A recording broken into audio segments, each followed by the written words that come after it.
Iceland's inflation showed a slight uptick today from February's three-year low, with a year-on-year figure of 2.2%.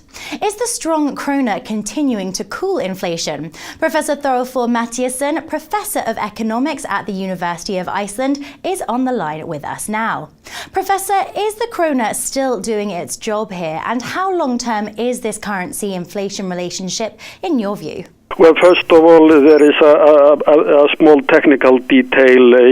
Actually, the monthly rate was much lower in March than in February, so it is coming down if you look at the very, very short term and not going up as if you look at the 12-month figure. That is a minor thing.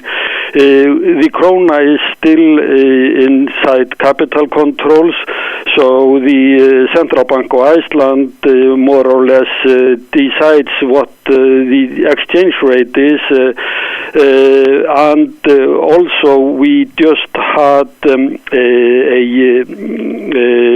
collective agreement, so the partners in the labor market were very, very decisive in trying to talk prices down. They even persuaded firms that had already increased their prices in January and February to bring them down.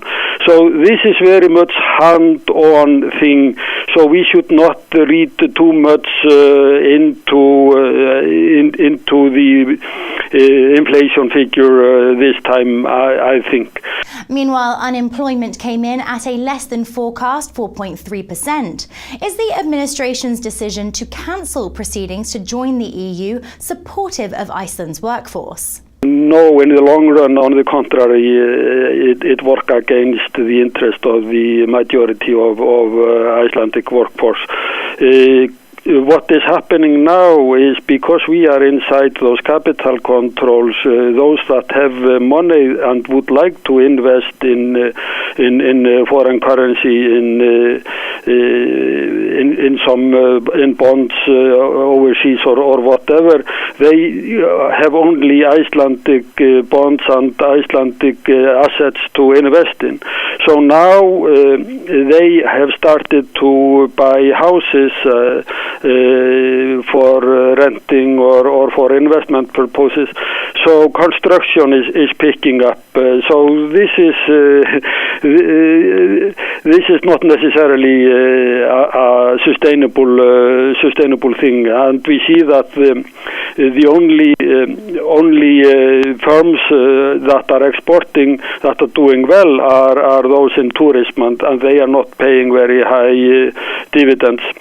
Let's stick with this decision here for a moment. Last month to cancel a planned referendum to join the EU and adopt the euro. While Iceland's anti-EU stance is not necessarily a new stream of thinking, what was the straw that broke the camel's back in this process? This is just politics, and it is not based on evidence. The parties that form the majority government, the Independence Party and the and the Progressive Party, they are both against joining the European Union, and they just decided to stop the process and make it very difficult to restart it.